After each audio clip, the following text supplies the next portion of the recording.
New Thought Media Network.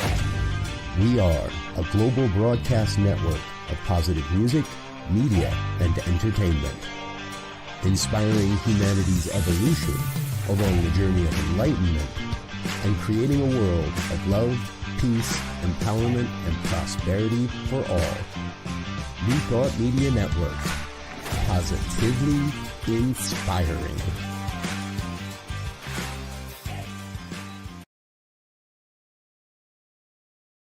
Welcome to Girls Behaving Metaphysically. Your hosts are two girls who believe that life is awesome, that laughter heals, and that it's possible to find deep spiritual insights in everyday experience. Here come the girls. It's more than practical. Here come the girls. Way more than merely factual. If you want to know the secrets of a life, it's free. Listen to Girls Behaving Metaphysically. Listen to Girls Behaving Metaphysically.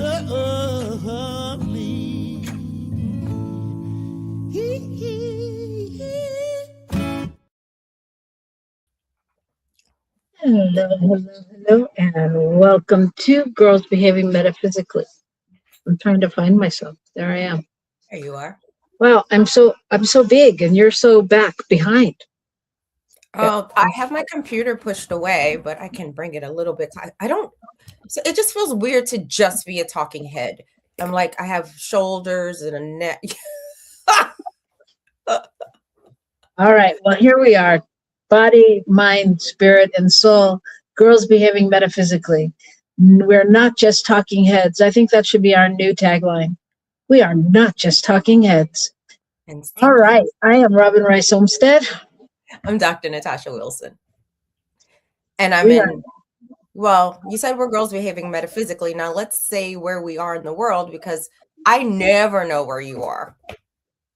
I'm always in the same place now, generally. I'm not as exciting as I used to be. I am generally in Albuquerque, New Mexico. Okay. A place I actually really love. Well, it's Taos and Ocate. There's a cottonwood that I think I told you the story. Like for years, I would go and visit that cottonwood in Ocate, New Mexico, and just be with that cottonwood. It's majestic. So, yeah. I'm here in Brisbane, which is, as people probably know, in Queensland, down here in Australia, where it's winter. But my office is very hot right now. Nice. Can you hear the background noise? I can, yeah. I'm sorry. Where are you?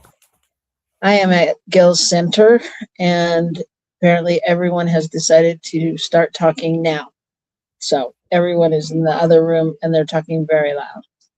Oh, but that's okay, because this too shall pass. Anyway.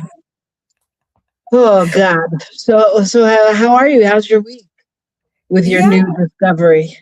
Yeah, my discovery was, well, it's not that I didn't discover them. It's that I finally got them. Like the air tags, because between my keys and my glasses, I am always losing those two things. And then one day this week, everything was moving smooth. The girls got up, they got dressed, we had breakfast, I packed lunch. Like everything was just moving so smooth. And I was like, we got more than enough time. And then I couldn't find my keys. And so I ended up having to use my spare keys after like tearing the house apart. And because I've never used a spare key in my car, and it doesn't have buttons, the spare key is different than the main key. I couldn't figure out how to make it work on my car. I kept pressing, like putting it like against my car. And then finally it opened, and I finally got them to school, but I was like 10 minutes late for work. And then I was like, when I find my keys, I am getting air tags. And that's what I did. Got Apple air tags, and it's already changed my life. I just wish there was a small version of something that I can like put on my glasses. Oh yeah, that'd be a good idea. I can't imagine that someone hasn't thought of that yet. There probably is something. Apple clearly hasn't thought about it, but I'm going to look into it, because I think if I could just find like some kind of locator thing to stick on the inside of my glasses, like that would be like an absolute game changer in my life. Well, I'm pretty sure within the next few minutes, our producer will have investigated and give you some lovely link, because that's the kind of guy he is. So Yes. that's a really cool idea. And if he can't find it, then the three of us need to market it. So Okay. there you go. Oh, check out Dr. Natasha earrings. They're butterflies. Because Nice. it's right on topic, with what we're talking about, like becoming, always becoming, right? Like it's what butterflies represent, like the ongoing cycle of transformation. Transformation. But deep. I haven't heard about your week yet. My week is good. It's what is it? It's hot here, so that's always, it's the thing about heat for me anyway is you just never know, like if you're going to be able to be motivated. Sometimes that doesn't bother me at all, and I'm like totally motivated to keep going. Other times I'm like, by 11 o'clock in the morning, I'm like, I really could do a nap right about now. It just gets a little toasty, and you get a little lethargic. But my week has been good. I'm very excited about our New Thought in the Desert conference that's in September, and been working really hard on that. It's going to be a lot of fun with Dr. Sunny Cantrell and Faith Rivera doing music, and people coming from all over the world to participate and things like that. And so last year was amazing, and it was just a really good time of connection. And like sometimes you go to a conference and it feels like maybe it fills you up, but it doesn't really move you forward. You know what I mean? It's like kind of like stuff, or whatever. And I feel like at the end of this conference, it felt different. Like people were really connected and excited to be together. So I'm excited for that. I'm excited. That's in September weekend of September 17th. But it's been a lot of planning, and a lot of work. And so I'm also excited that part is winding down, even though we've committed to doing it here next year in New Mexico. We figured we'd move one New Thought in the Desert to another desert. So we'll see. We'll see what we do. But that's all. I mean, so that's all, just busy and doing things and continuing the journey of letting go of what doesn't serve me, and doing more things that I really prefer to be doing. Are you doing anything fun this weekend? No. What is this weekend? I'm trying to think like what. Oh, no. But sometimes not doing anything fun is really fun for me. Like it's really fun when there's like nothing on our schedule. It's like, it's just a nice space. No, I'm doing a presentation, which will be fun for the practitioners at Centers for Spiritual Living. We're doing a practitioner, what do you call it? Presentation of stuff for New Thought in the Desert. So that'll be fun. Nice. But, yeah. I'm enrolled in Emerson. Congratulations. Emerson. I'm enrolled in Emerson. And I'm going on my third date with someone. Wow. Sunday. That's fun. I know. I'm starting to have fun. Last weekend, I had a girls' night, and it was the first girls' night. Well, we had one little boy.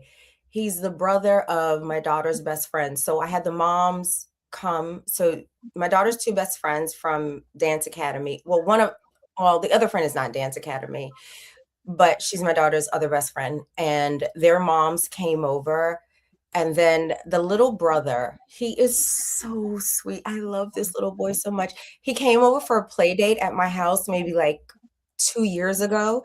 And ever since, and I got them McDonald's and I just spoiled them and he just remembers it. And so every time I go to the school and he sees me, he just runs up to me and gives me like the biggest hug. I'm like, I know this is a girls' night, but you have to be here, baby. Like you have to be here. So he had fun because he hung out with the dog and he hung out with Macy because Lexi wanted to be with her big girlfriends. And then I was with my big girlfriends who, let me tell Australians, man, they can drink.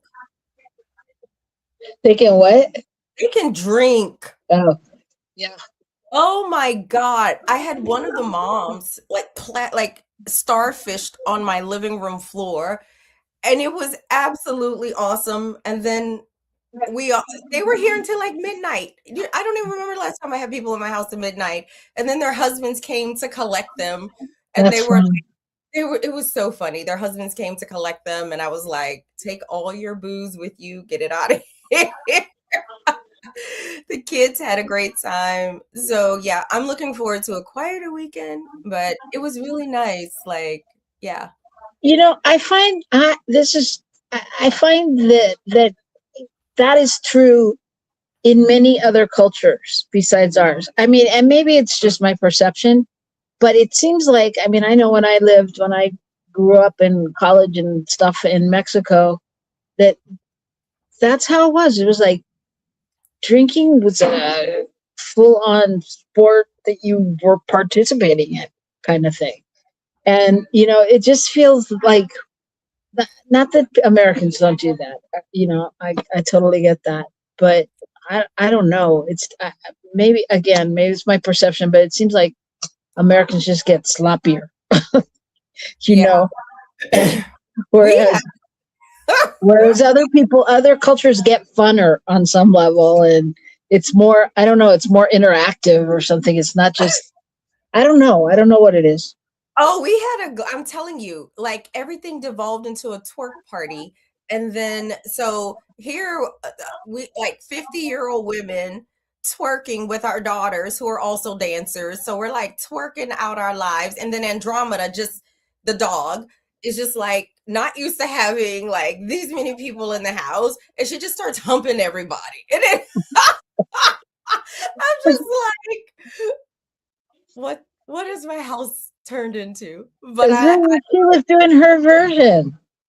I know she was, but she made the little boy. She just made him cry because she was like humping everybody, and I was like, I had to eventually put her outside. I was like, Andromeda, until you learn how to socialize properly, you gotta go. So, but we had such a great time. Oh, that's great. That's so great. Well, and yeah, so that's exactly what we're talking about today. Socializing properly with ourselves. I mean, really figuring out what it is that we want, and where do you? I don't know. Becoming ourselves, becoming the best ourselves we can be, kind of thing, right? Mm. Mm.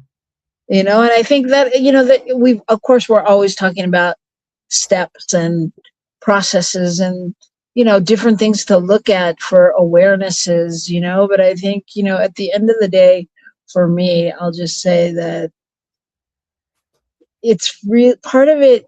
For me, one of the challenges or growing edges or whatever you want to call it is learning how to say no, and really discerning where I want, or maybe this is it, discerning where I want to say yes.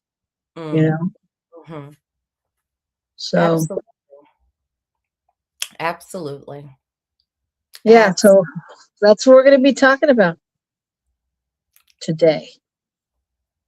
So we got to do the cards though first, right? We are. I just want to keep talking about my dating life. It is amazing. I just didn't think I would have a dating life, but it's so interesting dating at this age. I'm telling you. Ugh. Anyways. Okay, well, we can go more into it, but let's pull a card and maybe we'll talk about it then. Maybe we'll pull the card with the intention of your dating life. Okay. So I was going to ask you what card deck you wanted, but I've already started shuffling the Soulful Woman deck. I think So, I love that. So let's go with it. okay. Let me know when you've already, okay, I see you're shuffling. So I just need to say when, right? Yep. Okay.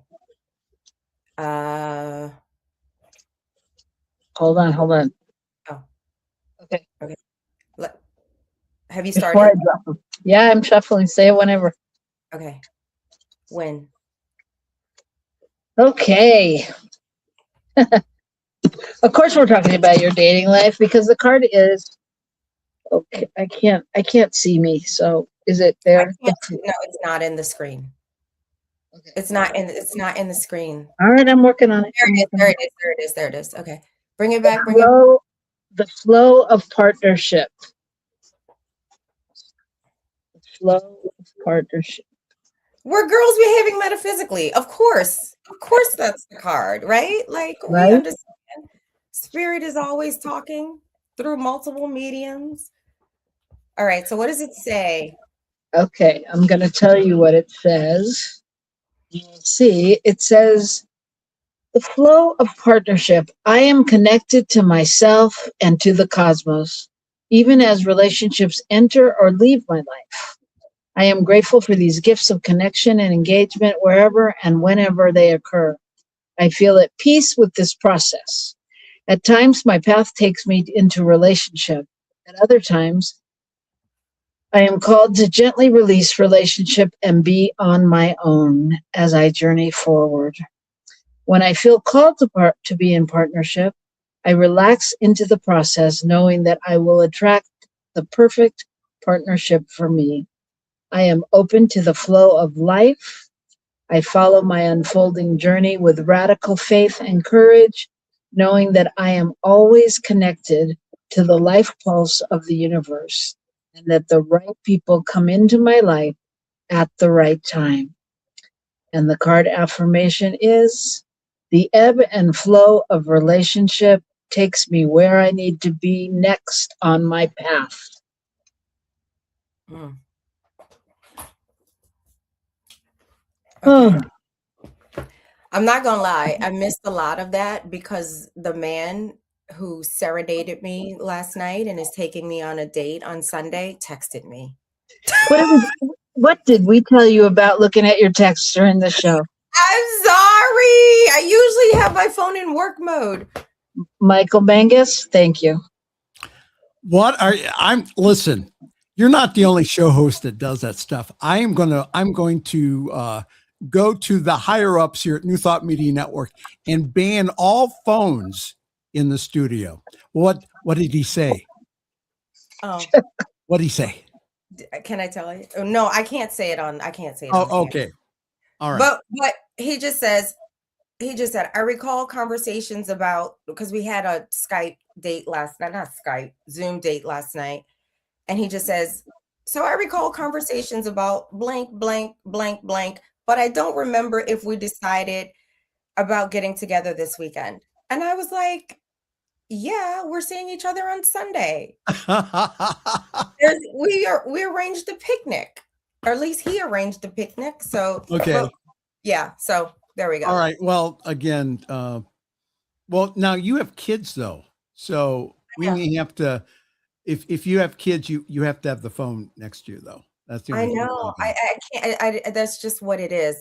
Because, like, honestly, my daughter got an award. She got an award on Wednesday. My child got an award. She got an assembly award on Wednesday, and which, oh my God, it's on the refrigerator. My daughter got an assembly award on Wednesday, and anyways, okay. I'm so distracted. Okay, well, it's okay. We're going to go to commercial. You'll have time to get it. But you were trying to tell us something about your dating and the partnership card. And the man interrupted, so you missed half of it. But so now you just have to make it up because I'm not reading it again. Okay, that's fine. It's fine. I'm not going to make it up. I don't know what to do to make it up. I'm just saying my daughter I got in a just mean what the partnership card means for you. I don't Oh, mean oh. Well, I don't know what it means for me because I don't have a partner. all right. So well Sorry. for me, I didn't even think of a partner, and I do have a partner. I mean, for me, it's more about just partnering with spirit for me, and just really being in tune and connected to that space of listening. I mean, and because I think that's for me, that's the divine partnership that drives it forward. All of it, all of our partnerships. So for me, I think the affirmation was something about the ebb and flow.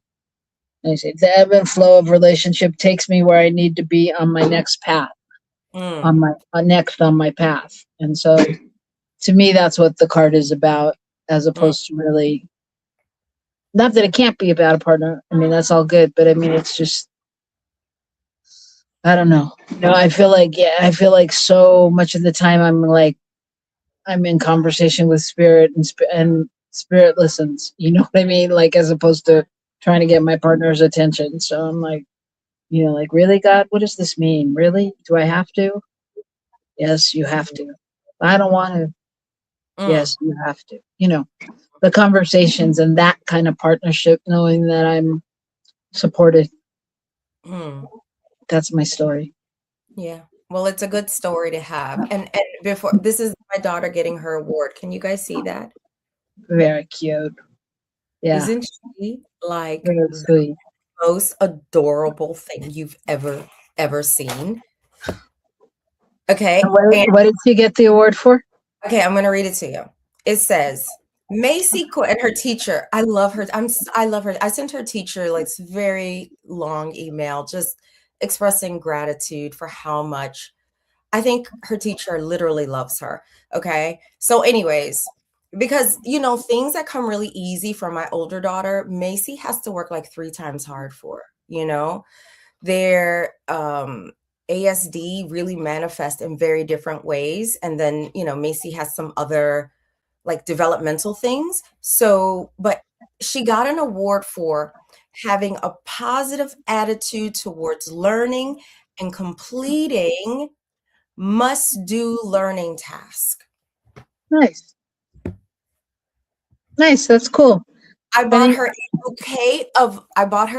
this big bouquet of sunflowers, and at the ceremony, and of course a bunch of gifts, because I don't know, that's just how I roll. It's one of my love languages is gift giving.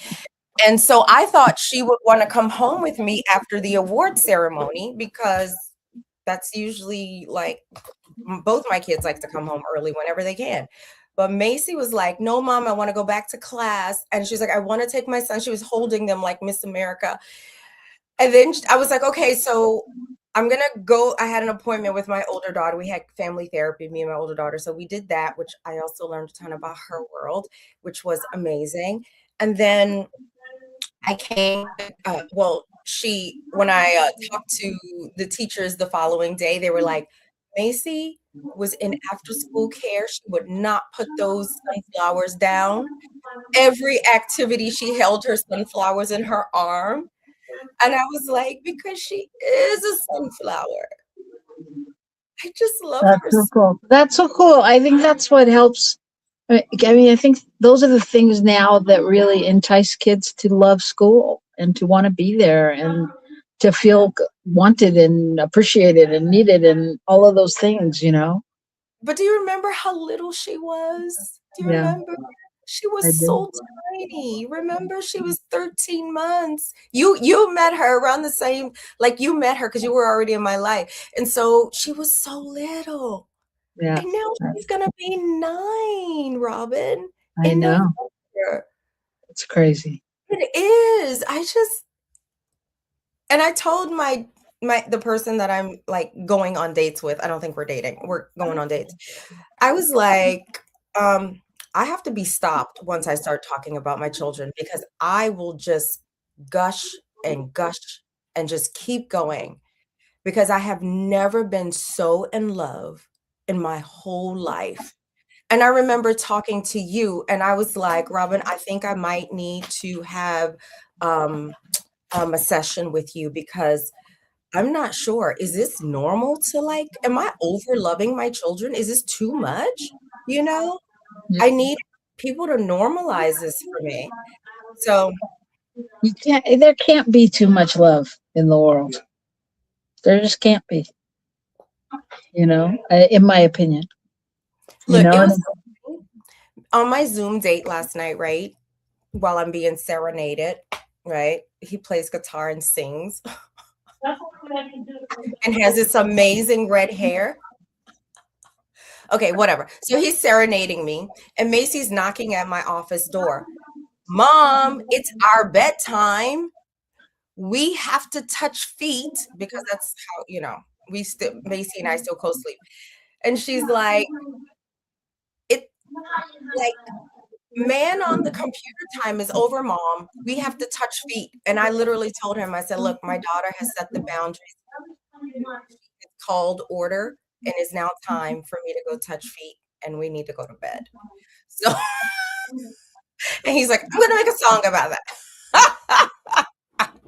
Well, that's good because, whoever comes into your life next will love all of those things. That they're going to have to. There's no choice. Yeah, that's just the way it is. All right. Well, we're going to take a break. And when we come back, we're going to talk about loving the process of becoming and becoming who you are and all that good stuff. So stay tuned. Don't go away. And when we come back, I'm going to bet there's going to be a certificate that's going to get shown to us. That's all. It's on the refrigerator, unless you put it in her bag. She's so proud. We'll see you right back here on New Thought Media Network. Stay tuned. Las Vegas and Rio Grande CSL present the 2026 New Thought in the Desert Conference, September 17th through 20th. Living the power of New Thought. Connect with some of the most amazing humans on the planet and create a world that works for all. Tickets on sale now at lasvegascsl.org. Come join us. Life's messy. It's sacred too. Every Wednesday at 6 p.m. Mountain, Reverend Casey Fight opens up. A recovering addict from everything. A minister. A yogi. An ultimate beginner right alongside you. This is Courageous Casey Conversations. Honest talk on mindfulness, spiritual growth, and recovery with dark nights of the soul, good ordinary direction, and plenty of laughter woven through. You are not alone in this mess we call life. Community, honesty, courage, hope. Come as you are. Watch live or catch the replay anytime on the New Thought Media Network or YouTube at Courageous Casey. Because deeply, we are one. Come join Reverend Casey every Wednesday at 6 p.m. Mountain Time. The Heal Your Life Workshop Leader and Life Coach Certification Training, approved personally by Louise Hay, is coming to San Diego. Facilitated by expert trainers Anna Milkik and Christy Dixon. This 3-month training includes multiple sessions on Zoom and 10 days in beautiful San Diego. It will change your life and enable you to help others transform their lives.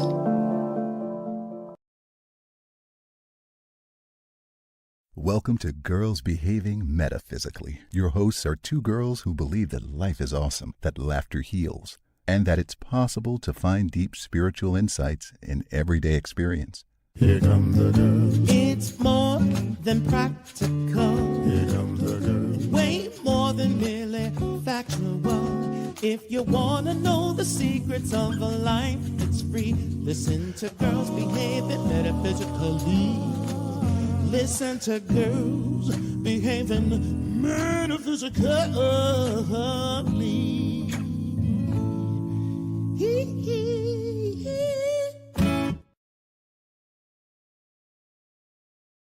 Who doesn't love that song? Oh my gosh. Yeah, no, you have to love that song. And we are back. We are Girls Behaving Metaphysically, loving our theme song by the wonderful, amazing, talented Ray Davis. Thank you so much. And we are here today becoming the architects of becoming. And really just talking about, I mean, we talk a lot on this show about, you know, different ways of becoming more yourself or letting go of things that don't serve you anymore and finding new ways. And so that's what we're diving into a little bit today. Just, you know, the architects of becoming, because that's who we are. We are the architects. Absolutely. It's not a hire out job. It's not something you can outsource. Yeah. Yeah. So yeah. So, you know, what does that mean to you? Like becoming. It makes me think of Michelle Obama's book. I don't know. Did you read her book, Becoming? Parts of it. I have it on audiobook. I also like the last like retreat that I did, the last like dance therapy retreat that I gave, I played this song that used, well, it was Michelle Obama's voice, but it was this poem, which is about being a woman who's constantly becoming. And I think there is this sort of myth in the West that somehow we, I don't know, arrive, right? And then we've done a thing, we've accomplished a thing, and we arrive. And the truth is, no, we're a species that's everything is constantly evolving, not just us as a species, but everything on planet Earth is constantly evolving. And so we are not like different from that. And so in our individuated lives, we continue to evolve. And so who I am today is not who I was 5 years ago, 10 years ago, 15 years ago, 20 years ago. And who I am today, if I am still alive and kicking and causing heaven on earth, as I like to say, I won't be the same in 5 years. And so that's a very different narrative than I think the narrative that is a part of the mainstream, which is you like it's constantly this sort of thinking that, oh, we arrive, we achieve, and then like somehow we've done a thing, and then that's the end of the thing. But becoming has a whole different embedded assumption, which is that this is ongoing. And I think from a metaphysical place, even not just our physical bodies and who we are in this life as individuated beings are always becoming, but even after we shuffle off this particular mortal coil, the becoming still keeps becoming. Does that make sense? Yes. Mm. Yes, it does make sense. It does make sense. And I yes, it totally makes sense to me. And I think that for me, one of the most true and important things that you've said is even as we leave, we continue to become, more or less. I'm paraphrasing, obviously, but I mean that thought, and so for me, which begs the question, if you know, when you said I'm not who I was, I you know, and all of that, and I'm thinking for me, just me from an integration point, am I not who I was? Because I still know that that's there. That may not be who I am, but it's still part of who I am and was part of my becoming. You know what I mean? So on some level, for me, I go, I mean, because I mean, I think that's how we have the awarenesses of either when we slip back into an old pattern or when we, see a pattern in someone else that we recognize. Mm, You know what I mean? So I don't know. Does it really go? mm, I mean, or is it still part of our being? It's just not what we focus on. mm. I don't know. Just a thought. That's what was Say that coming up. very last part again, though, Robin. Can you say that last part again? How long have you known me? I don't know what I say right after I say it. Robin, come on. Say it I again. I honestly, I don't. Michael, can you re-roll the tape? Do you know what I said? I don't know. I really don't know. I don't know. I don't know. I mean, I just, I don't know. I mean, it was the essence of what's inside. Even what we've, even I don't know.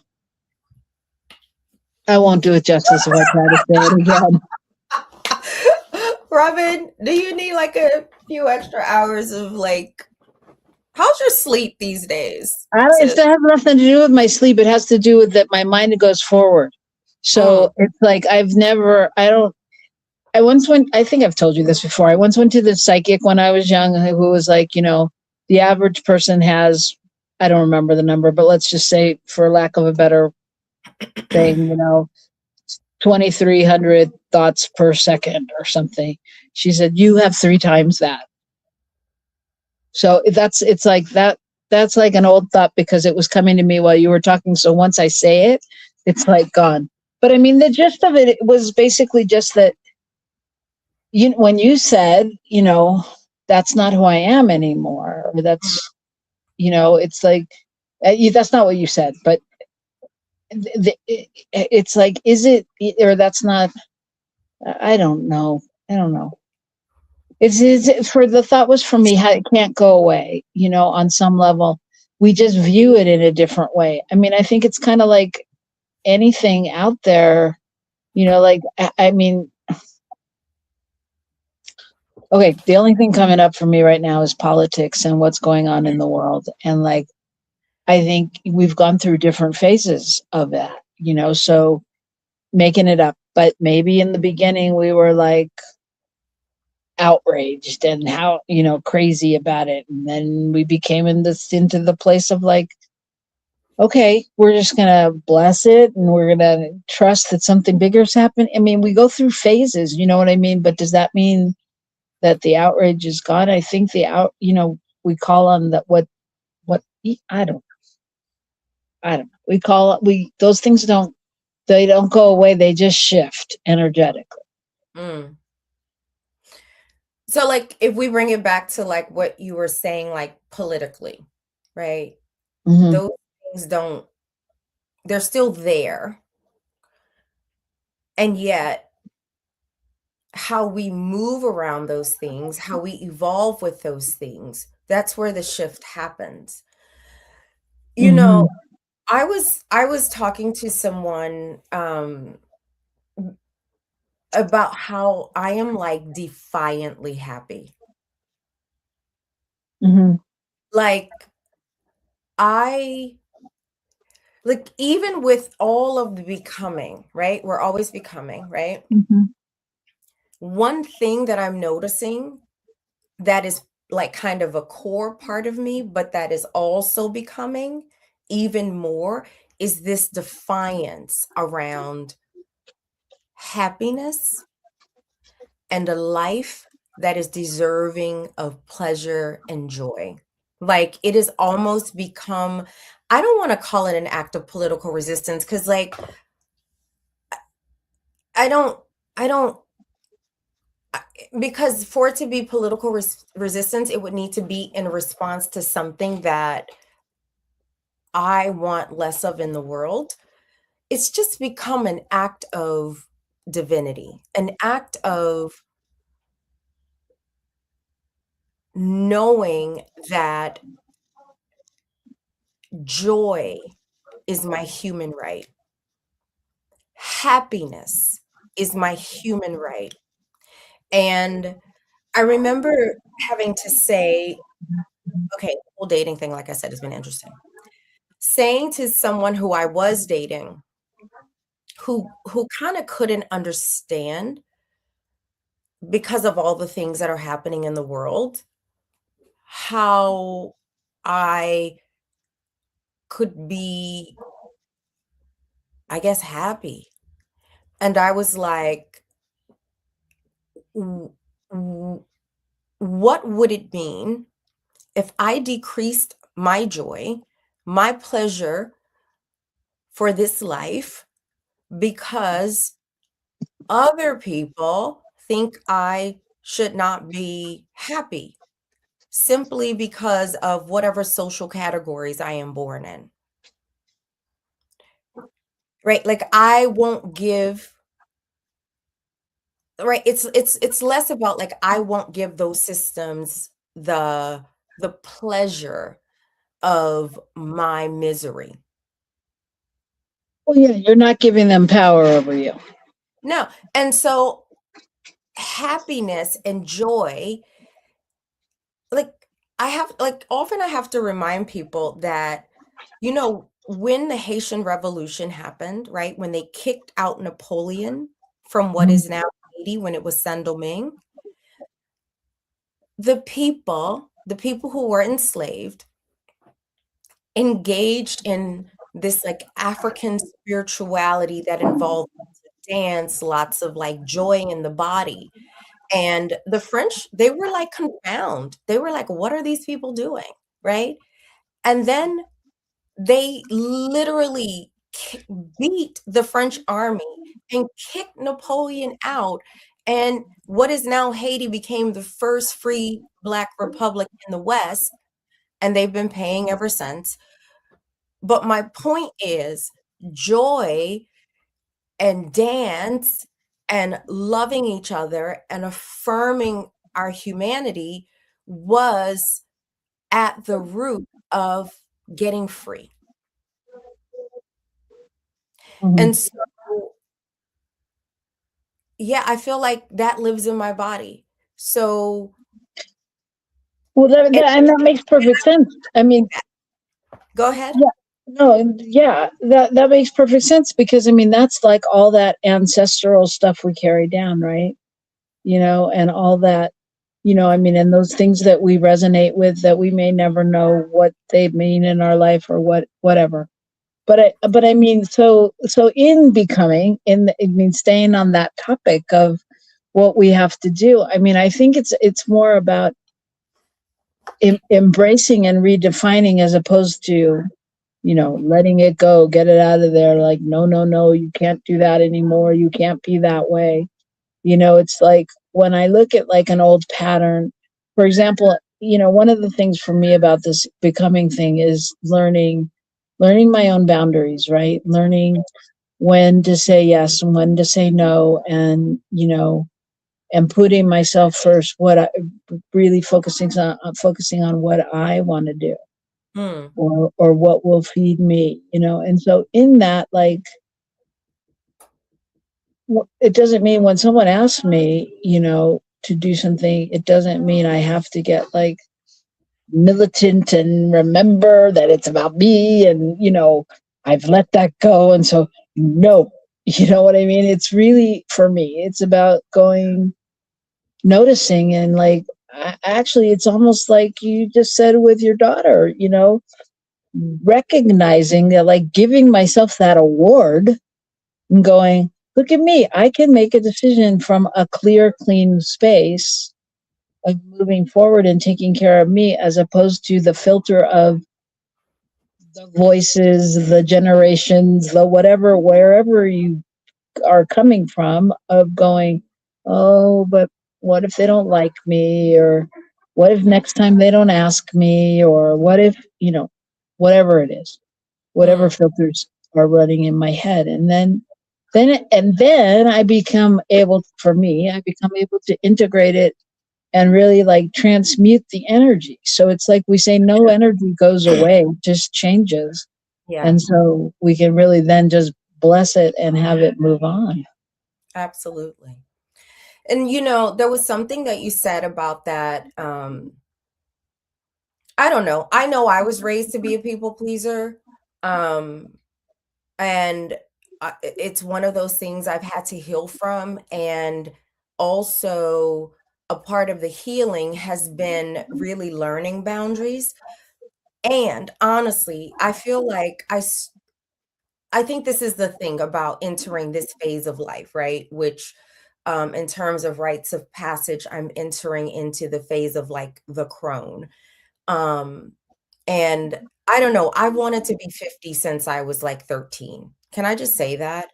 And part of that is, growing up in New Orleans, which is technically a Catholic city. So but I was exposed to a lot of religions, right? Islam, like but the Catholics, right? That's my mom's family. We had a Catholic church in our neighborhood, and I spent so much time in that Catholic church because I absolutely loved the nuns. I loved hanging with them. They were fun. I couldn't believe how vulgar they were when they were playing cards. Like, I just loved everything about them. And so I really like, in honestly, when I was 13 and was like, I want to become a minister, I just that it was probably more I wanted to be a priest, but more than anything is like I wanted to be a part of this community of irreverent nuns, right? Like I just wanted, like that's what I wanted. But why am I saying that? I am saying that because I remember like my first heartbreaking experience. Well, one of the first heartbreaking experiences around religion, and then start getting the message that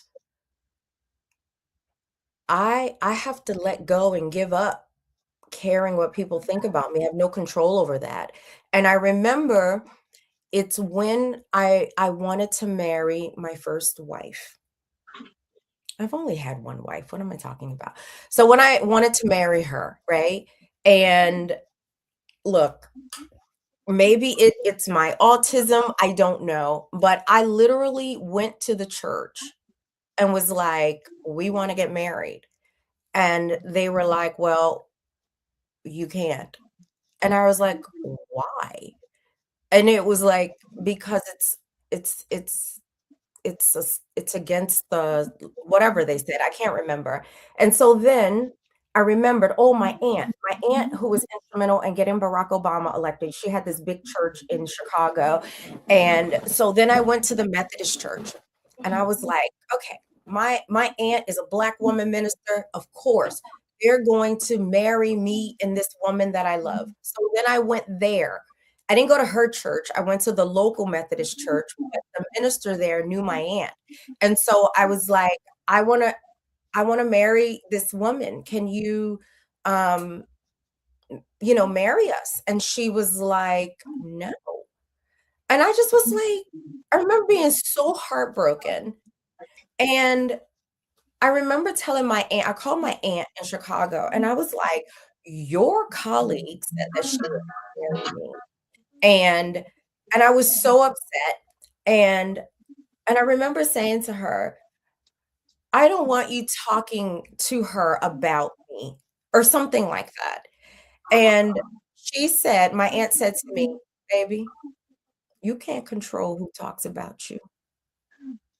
You just can't control it. You can't control what they think about you. You can't control who says what about you." And I remember being so, like, dealing with, like, this indignity of feeling like I can't marry this woman I love in the church, and I can't stop people from thinking bad things or saying bad things about me, right? So dropping back into this thing around becoming, right? And these boundaries, right? Part of that is like, I realize now I can't control what anybody thinks about me. Like, I really get it now. I really, really get that. And a part of this becoming is like, it's not like I don't care what like people I care about think about me. Okay. But I certainly don't care about people who don't know me and don't care about me, what they think about me. And even the people that love me, whatever they think about me. Yeah, I'm open to hearing feedback in terms of how they experience me. And who I'm becoming is this woman who actually loves who I am. Hmm. And I Yeah. don't care what people think about me anymore. Well, and yes, I hear you. And it I don't know, for me, it's not so much that I don't care. I mean, yes, and it's none of my business, first of all, what they think about me. Amen. And, I mean, I think that speaks to the four agreements, and don't take anything personal, because it's all, their own stuff. They're projecting their own stuff. But I mean, it's that place of, it's just about like, you can't take it all on, No. No. And No. so as we come to the close of this hour, which has been very short, it seems, on this topic anyway, it's really about, who are you becoming and how are you becoming who you are, kind of conversation. And I'm sure we're going to do more of this over the next couple of weeks. Because that's what we do here on Girls Behaving Metaphysically. Because, kind of what you said, that space of I don't care is kind of where we put everything into the metaphysical perspective on some level and go, that carrying aside, it's the way it is, and it's the way God has made it to be, so to speak, and so we move from that place, as opposed to going, why, or I don't want to, or I don't want to do it like this. So this week, taking it out there, I think the flow of partnership, that card, has come up for all of us to just look at, our partnership with ourselves, and where are we becoming, and where would we like to step more into those things that we absolutely love about ourselves, or that absolutely make us feel like Dr. Natasha, in that space of pure joy and pure excitement and pure radiance and love in life. How and where do we get to that place? So that's the question of the week. So take that out into your week, and next week come back and we'll unravel that and even talk about more juicy stuff. All right. Any closing thing you want to say? Reverend Michael, when he came on and was like, as a person with small children, I cannot put my phone away. I just got a message from the school. This is why I can't put my phone away. I'm sorry. My daughter left all of her her dance clothes for the photos and her makeup. So now I gotta get off of here and then go rush all that up to the school, because that's single mom life.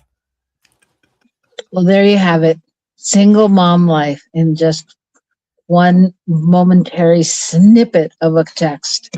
All right. So take your life out and make it good, and come back and see us next week, right here on Girls Behaving Metaphysically. Bye. Las Vegas and Rio Grande CSL present the 2026 New Thought in the Desert Conference, September 17th through 20th. Living the power of new thought. Connect with some of the most amazing humans on the planet and create a world that works for all. Tickets on sale now at lasvegascsl.org. Come join us.